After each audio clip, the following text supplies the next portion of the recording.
The TeachPitch podcast. We are very excited to be launching a series of interviews for TeachPitch, a global community of 50,000 subscribers from over 205 countries to date.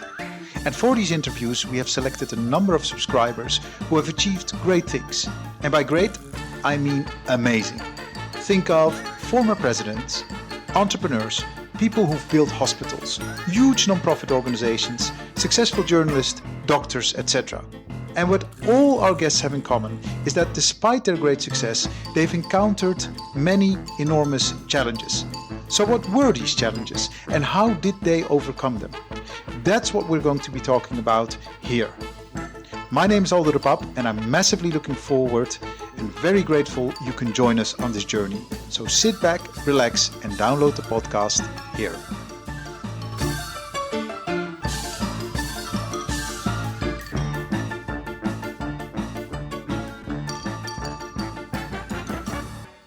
We celebrate the major basketball team or the major football team or the major baseball team as the highest achievement. And it's nice to be that you can catch a ball or throw a ball or be on a team. But the idea that a ball player makes more money than a school teacher in a sadistic way is funny because the teacher is really important.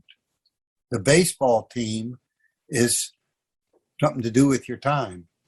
In this conversation, my guest shares his secret to ensure that he remains an energized optimist, always ready to make a change for the better in this world. We also talk about the challenges that his first marriage brought along, loving and warm, but according to my guest, sadly too tainted by the expectations of a male-dominant society. And last but not least, we speak about the importance of making friends. Enjoy this interview with Dr. Patch Adams. This podcast is brought to you by Mindstone, a platform that lets you build courses curated from the best online content, helping your students learn faster and remember more. Check out mindstone.com and find out how you can get started. We're so happy to be partnering with Hee Haw Ho, an interactive video platform that enables teachers and students to easily create amazing clickable videos for learning. Check out heehawho.com, that's HIHAHO.com, for more information and your free starter account. A big thank you to our friends at Caesous Maths Challenger, the only puzzle that effectively boosts your numeracy, critical thinking, and brain power. Go to CaesousPuzzles.com, that is spelled CZEUS puzzles.com, to get your brain buzzing. We are so excited to be working with the team Learning Ladders, the only platform that provides assessment that goes way beyond tracking to effectively support teaching and learning for EYFS, primary, and secondary settings. Go to learningladders.info to find out more. My next guest has made it his life's mission to make health and healthcare a human right for all people. Even though this medical doctor, author, comedian, social activist and clown had initially intended to only change the healthcare system in the United States, his message quickly amplified globally with the publication of his book Gesundheit in 1998 and the Hollywood attention that followed, resulting in the blockbuster movie that carries his name. Dr. Patch Adams believes that laughter, joy, and creativity are an integral part of the healing process and globally advocates for hospitals, doctors, and nurses to genuinely connect with their patients, fully experiencing them as human beings that deserve the promise of proper care. Patch founded the Gesundheit Institute in 1971 to help everyone in need of healthcare. Insurance or no insurance, Gesundheit has opened its doors to anyone who asks. First as a hospital until the mid-80s, now as a teaching center and a community to continue to bring the human side of healthcare to the forefront. Dr. Patch Adams travels the world to spread his funny message of care, love, and most importantly, happiness to all those who want to hear.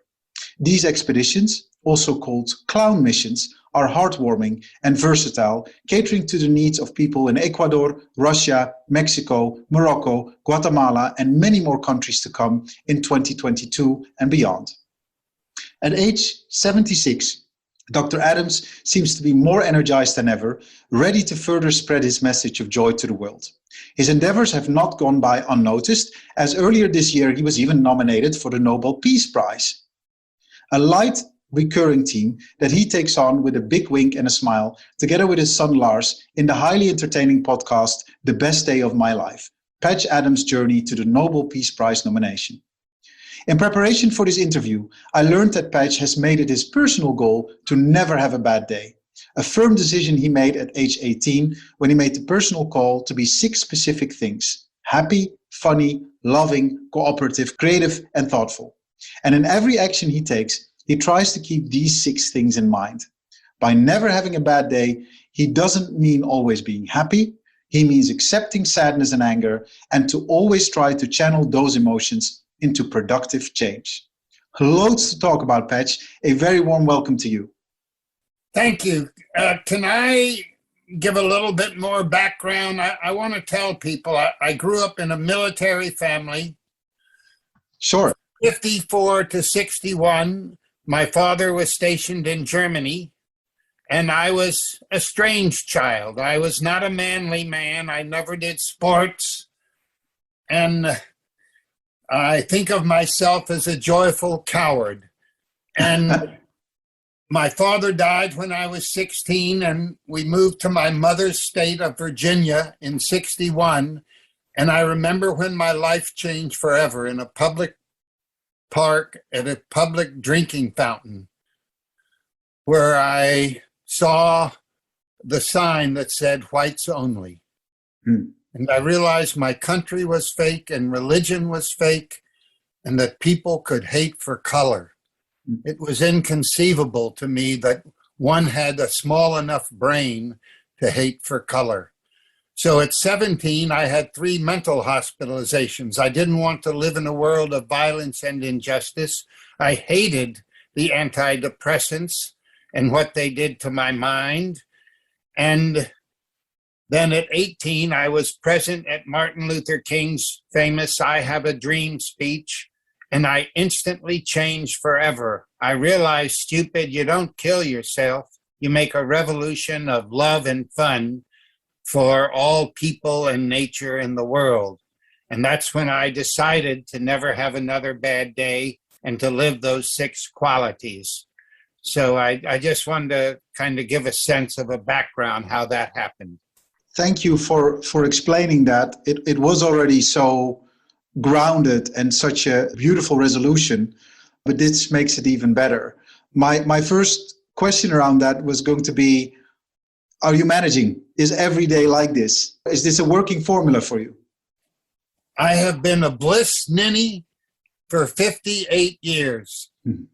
I live a radiant, joyful life. I have the perfect partner in Susan Parenti. I love my children, and I work for a loving world. Well, mission accomplished, I would say then. So that's not yet. Not yet. And we're going to talk about what exactly your mission is and how it all started and all those things that came together. First and foremost, I just want to say thank you. Thank you for being at this interview. And also, I know that's quite a challenge for you, not because you're difficult to get hold of, but you do not use any digital tools, right? You're not on email. Difficult because I have a wonderful assistant, Derek, that makes it happen. Perfect. I decided many years ago that I did not want to learn how to use a computer or a smartphone. I thought they were damaging young people, and my communication system are the telephone and letter writing. I've written over 500,000 letters to 130 countries. Yeah.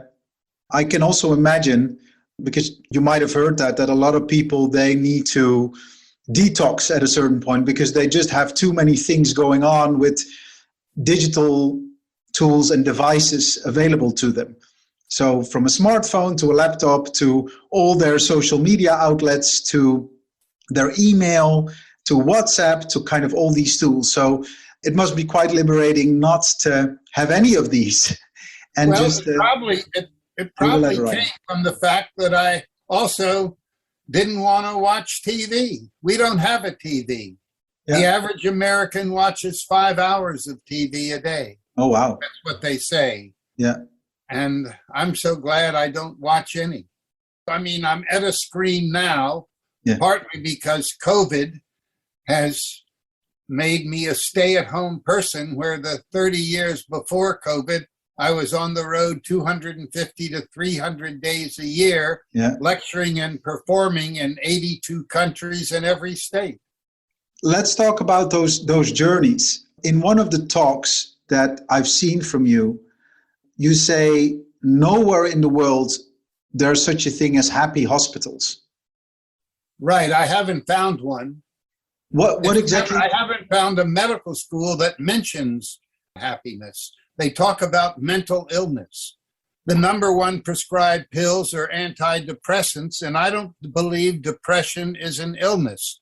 It is a symptom of loneliness, but no one would ever get a pill for loneliness. So you're basically saying, let's approach this the other way. Instead of looking at depression, let's look at what is happiness and bring more of that into the healthcare, into an understanding of healthcare, and focus on people being happy.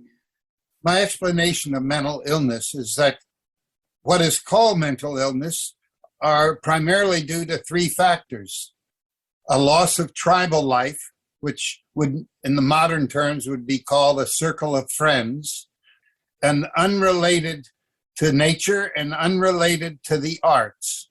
That those are, for me, why there are troubled people.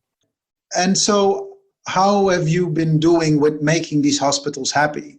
There are two ways I travel. I'm hired to go somewhere to lecture and perform, and often I'm by myself or with some clowns from the country I'm in, and I will ask them, I say, please let me clown in the hospital or orphanage or prison, whatever.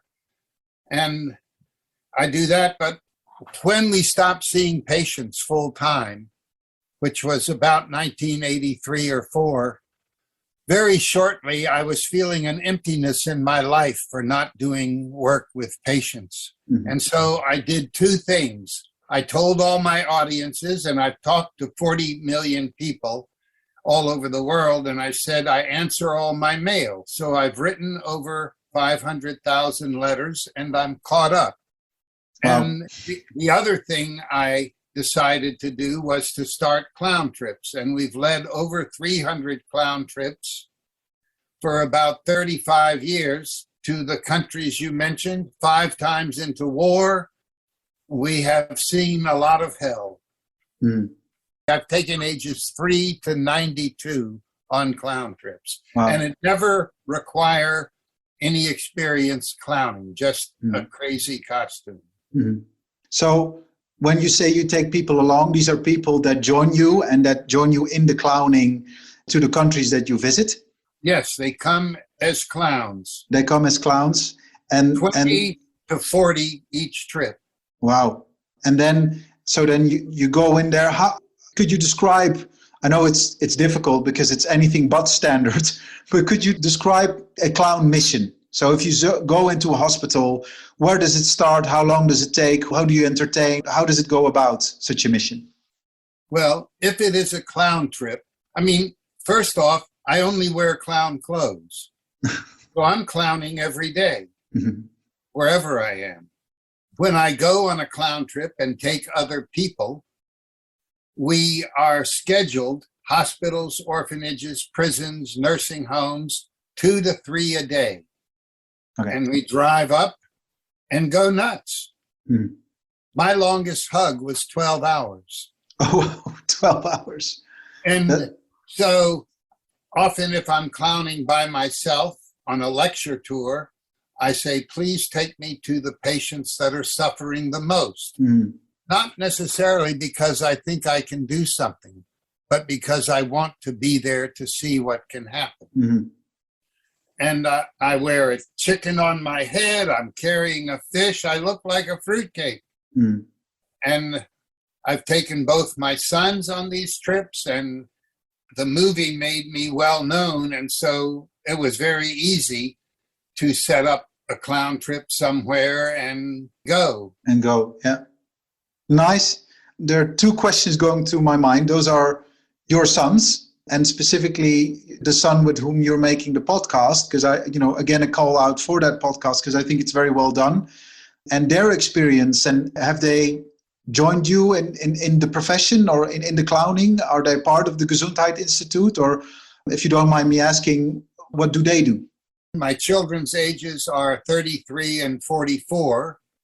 The younger one has been clowning with me since the teen years, and he probably would consider himself a performer.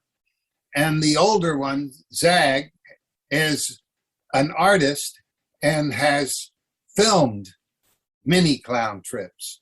Okay. He is not as goofy as the younger one, who is doing the podcast. Yeah, nice. But they're both collaborative and working along and are inspired by their dad, as so many other millions of people in the world. So that's great to hear. The reason why I say it is because I listened to those episodes and I thought they were so graciously done. Because your son also has a perspective on, of course, what you've built and your legacy and your message to the world. Of course, as someone who looks at you as an outsider, but also, of course, as your flesh and blood, your son, which I thought is very touching and really gives a different perspective to how life really works. And then there's one specific episode, and I know that it's a blessing and a curse, I would say, that's how I interpret it, which is the movie that's been made about you. You were promised proceeds or a donation to build a hospital, and I'm very sad that didn't happen. Well, people have not donated to our hospital. So the Gesundheit Institute is an idea.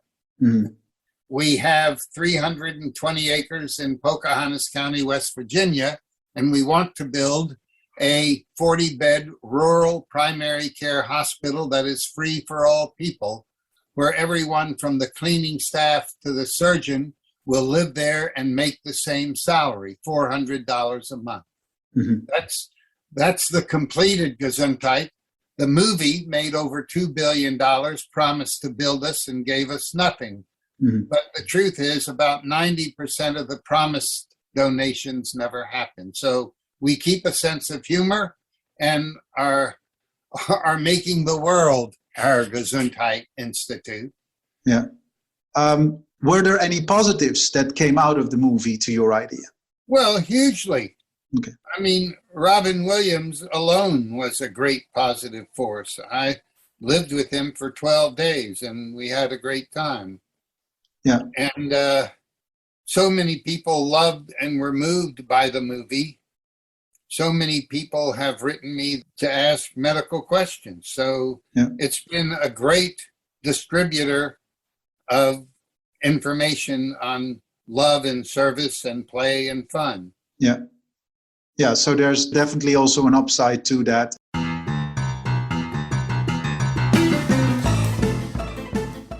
We're going to move on to your challenges, because I think those are very interesting, and there's so much things to learn from that about you as a person. The first thing is what we already discussed in the very beginning. When you were 18, you had these ulcers and these suicidal attempts. Oh, I was 17. 17. And you decided to be those 6 things. How did you start that process? So did you have a list, or was it just like a mantra that you said when you got up, or how did that work? Well, I grew up a nerd. I was a very good student and an odd child on military bases. I was never a manly man, never wanted to be a manly man. When my dad died and we moved to Virginia, the thing I mentioned was I saw this sign in a public park, whites only. Correct, yeah. And so that's probably the day I officially became an activist. And so since I was not an activist and wanted to be one, but I didn't have guidance, I had my 3 hospitalizations. I didn't want to live in a world of violence and injustice. Then I heard Martin's speech, Martin Luther King, when I was 18. And in that speech, I changed forever. I realized You don't kill yourself. You make a revolution of loving care and fun. You know, I was very observant of the school I came back to in Northern Virginia. It was a well-known school and academics were all very easy, but I could see an education of hatred or racism. The Vietnam War was starting up and that was going on, and I was being told to join the goodness and fight the enemy. And I saw what it did to my father, and I was not going to do that. I could see in medical school that doctors were arrogant. They were mostly males. The doctors were over nurses. Nurses were over nursing assistants and cleaning staff and all of that. I was trained to be a doctor in 7.8 minutes, and no one is that boring. I like 4 hours, both to create a relationship, not charge any money for it, and really explore who this person is, and to show them and shock them that they're seeing that I'm giving them 4 hours and that it was free. And that I was, if they were there for mental illness, I was critical of what they got, that I didn't have any mental illnesses or medications for it. The 12 years we saw patients, we invited them into a home. People called us the Zanies because we were silly. We had long dances 2 or 3 nights a week. We had costumes, we played, we had a lot of toys. We had 500 to 1,000 people in our home each month. This was a 6-bedroom house with 20 adults already living there and our children. And so it was wild and crazy. I loved it, but I had refused publicity. I didn't want to be a famous person. And then after 12 years and almost no donations and probably 1,200 foundation rejections, I realized what sold in America was fame. And so that's when I allowed fame to step in our door, and we realized we had to close our doors. And within a year, I was feeling an emptiness of care, and that's when I started the lecturing and the clown trips. Yeah, I mean, there's a lot in there, and thank you for sharing that. And again, the profoundness of what you realized and putting that into practice for now 50 years, right? Because in 71, you started with Gesundheit, and we're now 2021. So this is the 50th year that Gesundheit and the message of Gesundheit is around. You're quite persistent, and that shows a lot of resilience. So my hat's off to you for doing that. And I want the listeners to hear, none of it's been a struggle. Okay. The struggle was before, of not knowing who I am. Yeah. But as soon as I'm deciding to love life and to be an activist, I engage the world. And I'll be honest with you, through the film and a lot of the publicity, the world loves me. Yeah. It doesn't mean all the world loves me. I get hate mail, but it's very small relative to the love mail. What I want to get back to you as a person and your character. You said you're an extrovert. I'm probably an extreme extrovert. An extreme extrovert. How do you know? Well, I'm not shy. I engage everywhere I go. It's funny, if you watch an elevator, 6 people can get on an elevator and totally avoid each other. Yeah. Not my style. You're going to go in for the hug with all 6 of them. You can, when I'm in a clown costume, I can say, why don't we all hug? And it's funny, on a closed elevator, all of them might at least fake it. Yeah. And I can, as an extrovert, I can go to anything and feel comfortable. Huge numbers of people can move to a new state and not know anybody a year later. Yeah. It's inconceivable to me that you don't know people by the end of the week. Mm-hmm. When you look at healthcare when you started in 71 and healthcare now, so in those 50 years, and specifically the mission that you are on in bringing a human-centric approach to healthcare, do you think things have improved? Would you say that even though hospitals are not happy yet, there is some improvement and that things are progressing in the right direction? Or would you say, no, there has been no change whatsoever?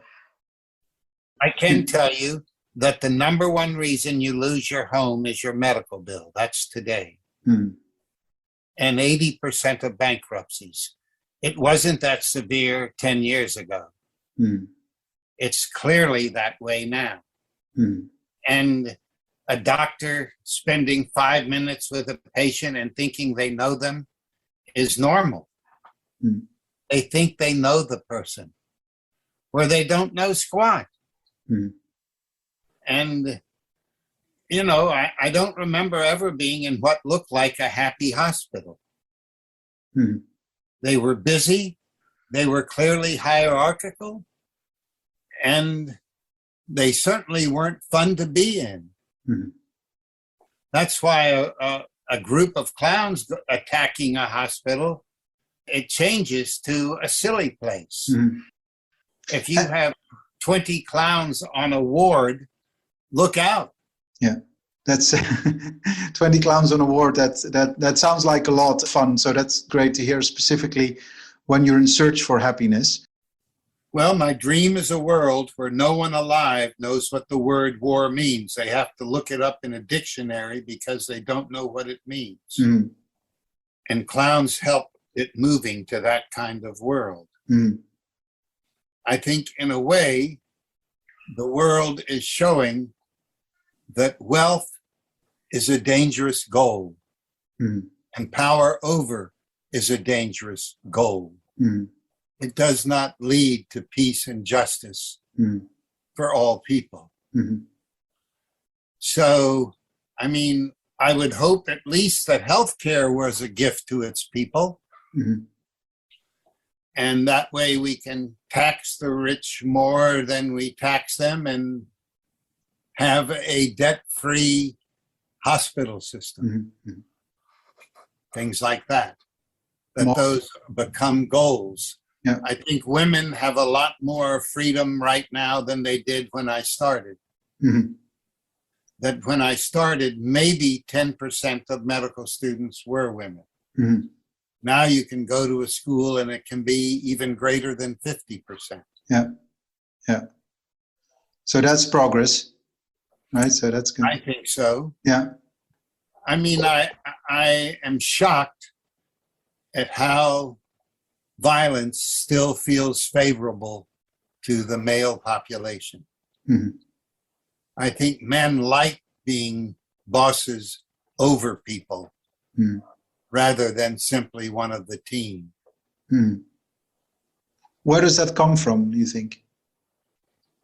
Well, who knows how it was when we were all tribal. I'm sure that all men weren't like that.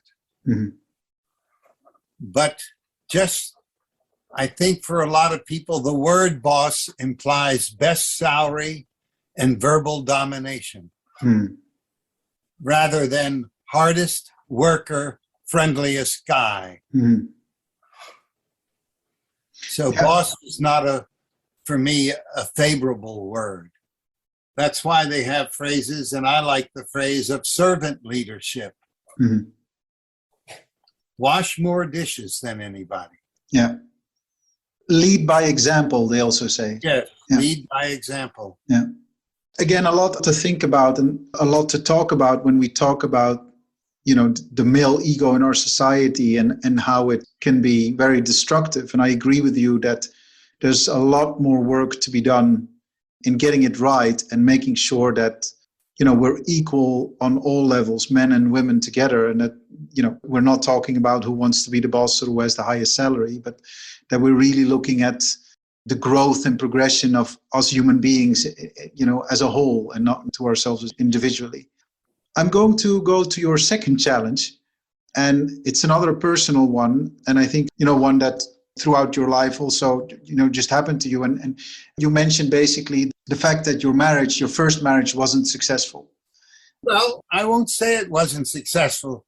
Okay. Linda gave us 2 children. It's true. She was in the commune I was talking about. Mm-hmm. Mm-hmm. And a great worker. Yeah. It just is, relationships are complicated. It's why that their great ones are rare. Mm-hmm. If you never had a lecture on love, what are you going to know about love? Mm-hmm. Or happiness? Mm-hmm. School, 13 years, never gave me one lecture on them. Mm-hmm. And the impression in growing up was relationships were male dominated. Yeah. That in the 50s, when I was a teenager, the father made the money, the mother made the house. Mm-hmm. The implication was the father worked harder than the mother. What's funny is the mother worked all day and all night. Yeah. And the society talked about that separation a lot. Mm-hmm. It's not talked about much now, and not respected much now.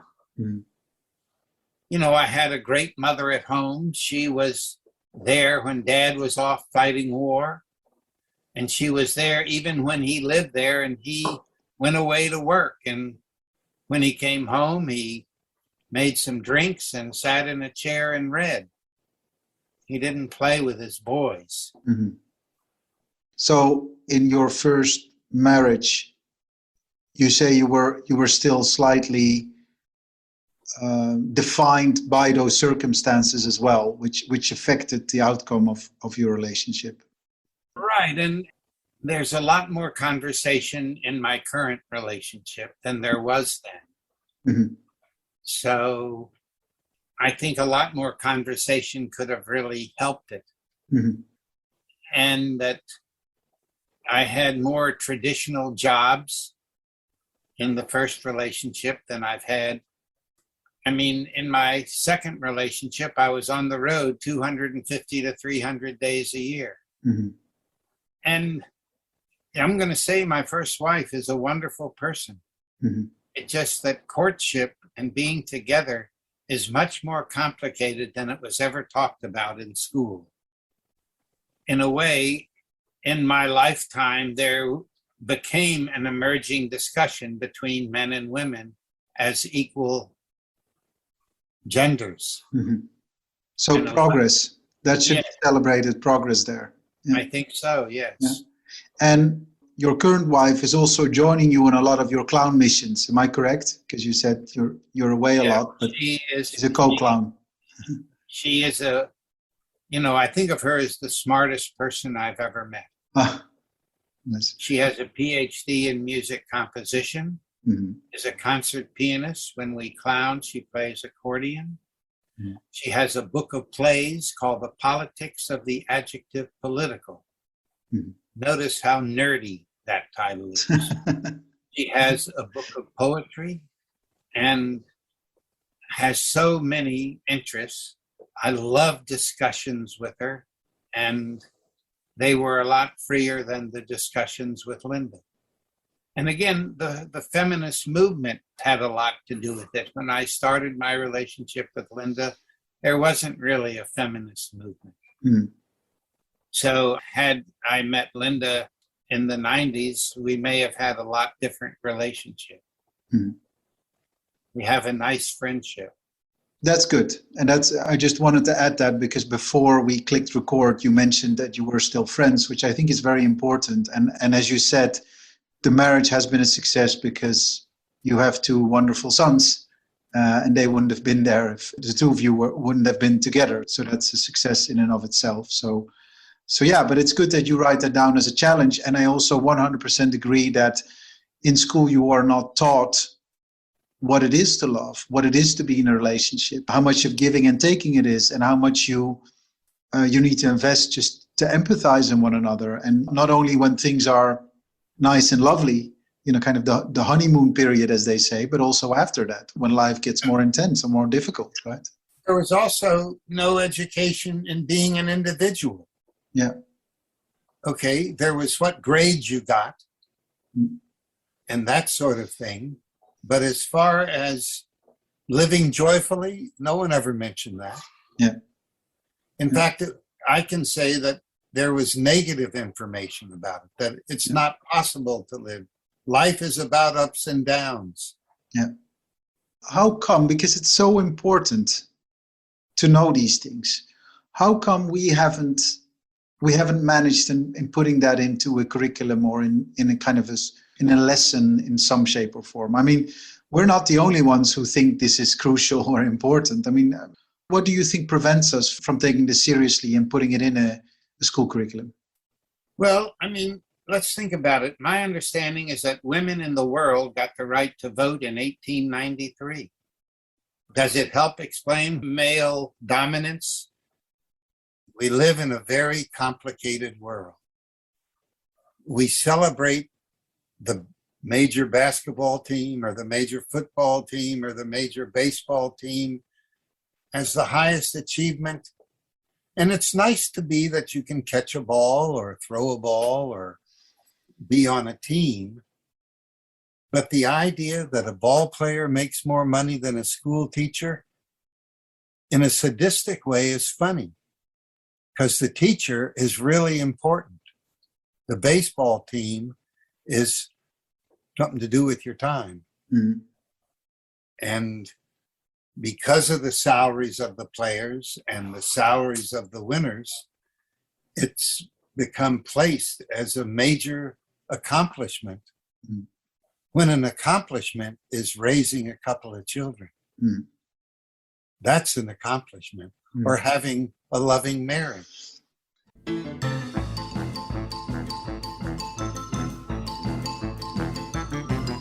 We are very happy and excited to be partnering with Mindstone for the recording of this episode.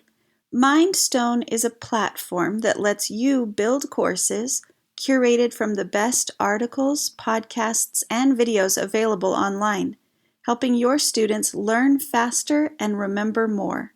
You can think of Mindstone and learning in the same way you think of Spotify and listening. With Mindstone, you can use the internet as an infinite library of content that you can curate into playlists with tailored recommendations, and it's shareable with your students. Where Spotify enhances the listening experience, Mindstone exists to enhance the learning experience. Check out mindstone.com and find out how you can get started.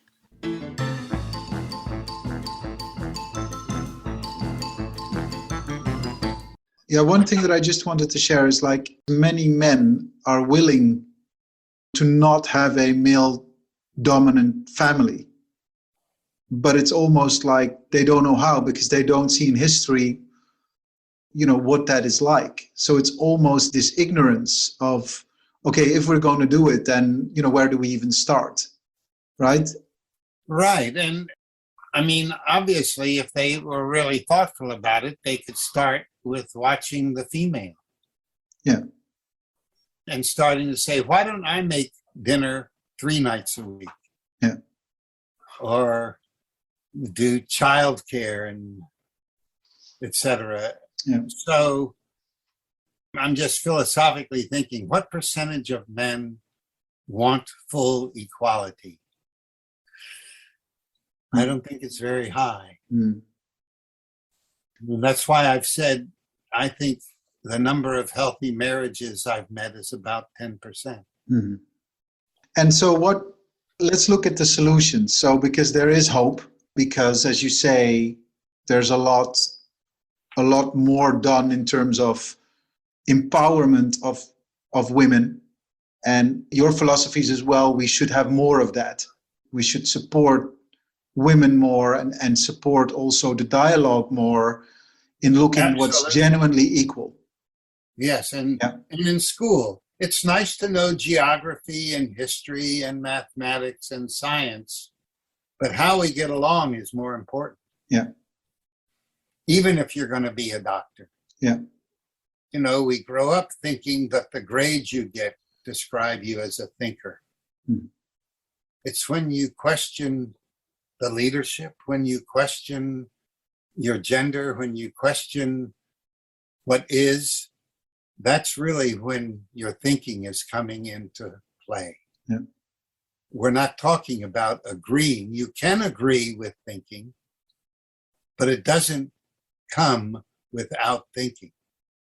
And I think that the way our schools are, they really diminish the possibility of making graduates that are thinkers. Mm. So more of that. Let's genuinely see how we can create more thinkers. Absolutely.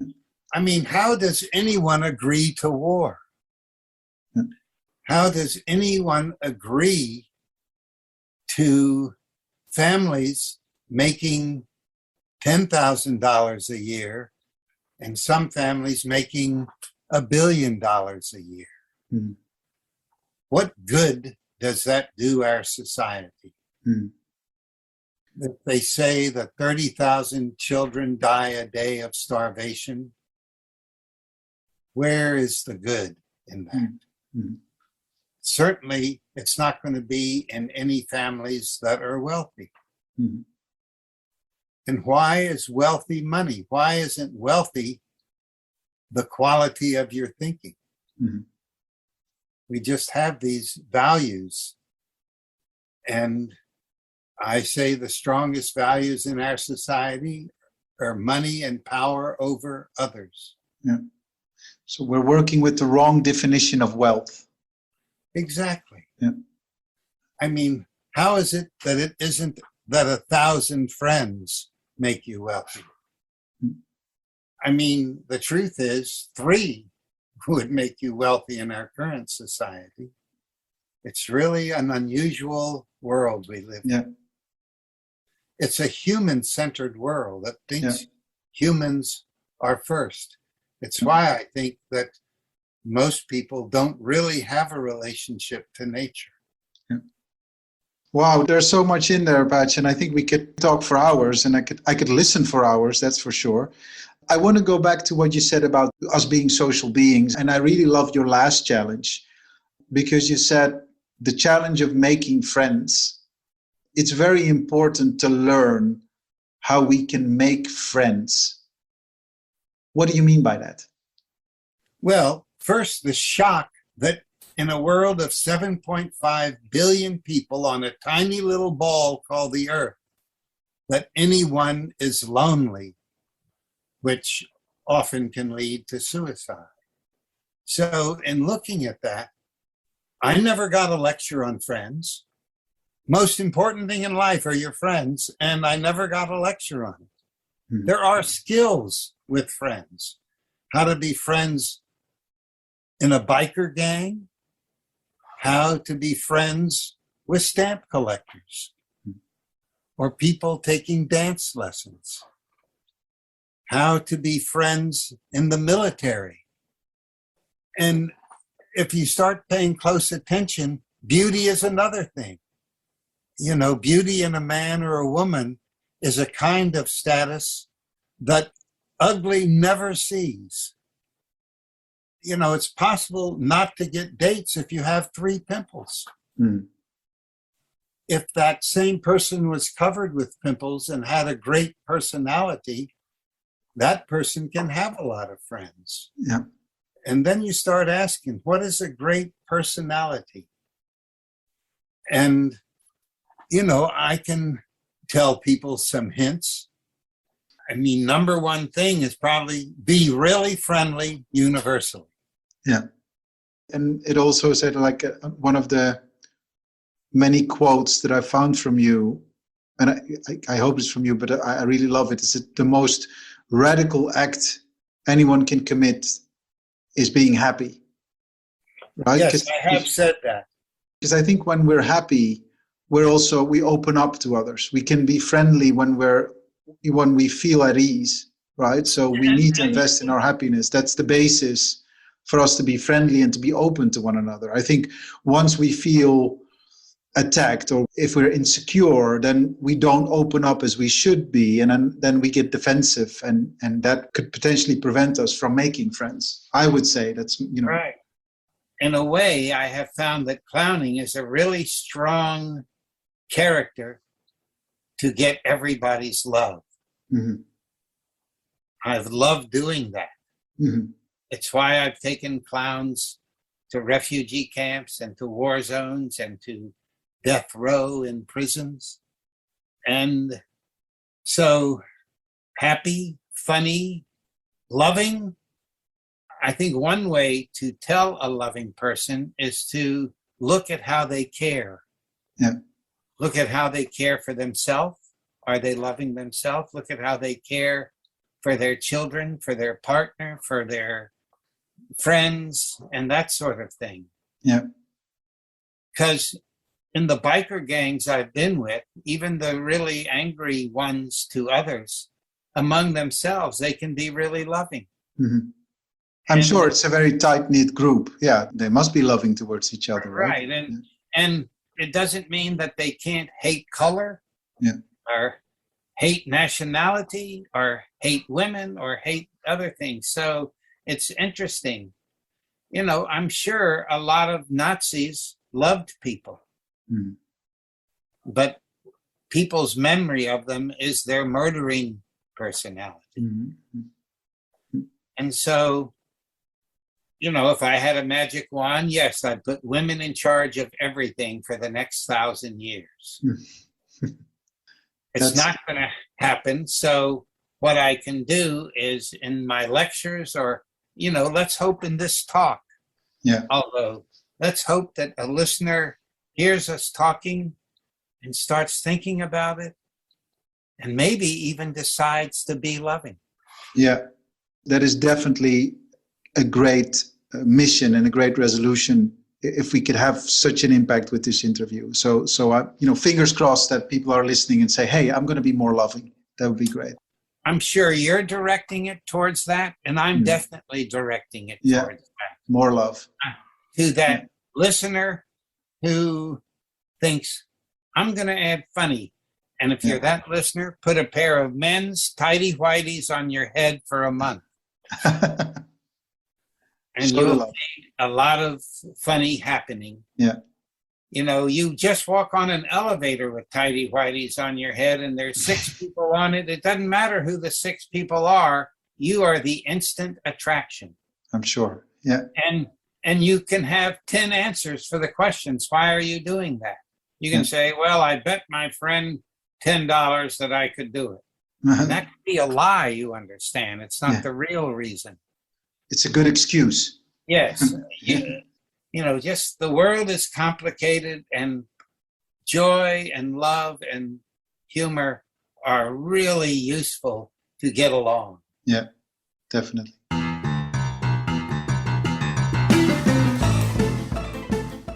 Patch, we're almost at the end of this interview, and I'm going to go to our 2 very last questions.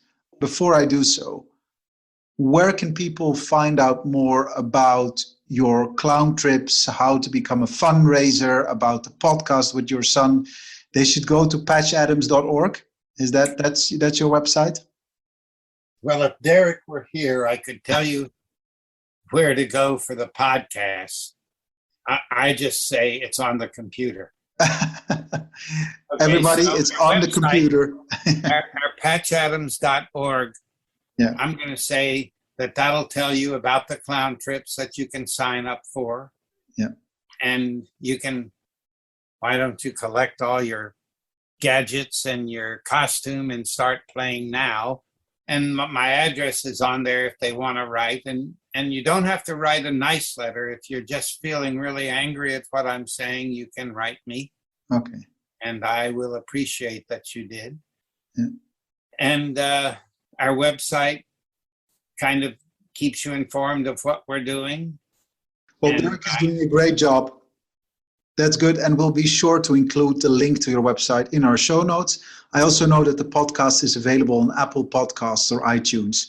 If you look there for Patch Adams, and more particularly The Best Day of My Life, Patch Adams' Journey to the Nobel Peace Prize nomination, then you will find out more about the podcast. My two very last questions, Patch, and those are questions I ask all my guests. One is around reading and recommended reading. If you were to recommend one book to our listeners. You're talking to a person with a 40,000 volume library with no junk in it. So I would say read the books of the Nobel Prize winners for literature. Certainly read all of Dostoevsky's books. And you said to stop after one, so that's one. That's one. Read Kazantzakis, the writer who wrote Zorba the Greek. His autobiography, Report to Greco, is absolutely divine. Okay. And I could go on and on. I know 4 hours of poetry by heart. Okay. And then very last question, Patch. You and your son have a podcast, but now let's turn the tables. Let's say that tomorrow you kind of elaborate on the podcast that's already there, and you also start inviting guests. Who would be number one on your guest list? Who would you want to talk to? You know, when you're in the 51st year of a project you thought would be finished in 5, you know, I have a person working for a donation in South Africa. He's been working on it for 7 years. He's sure it's going to happen. His later phone call says it's definitely going to happen. So probably the favorite phone call I could get is him calling up and saying, we'll be sending you your check so we can serve humanity as a gift.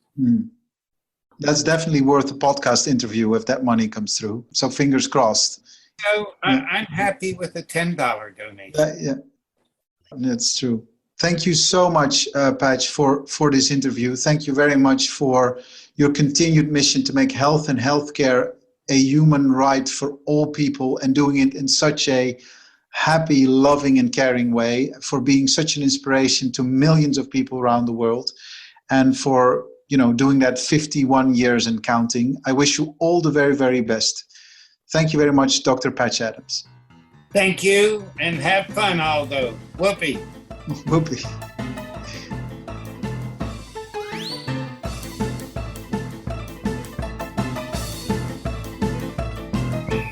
If you liked this episode of the Teach Pitch podcast, then it would mean the absolute world if you could share it with your friends and or give it a short review on your preferred podcast platform.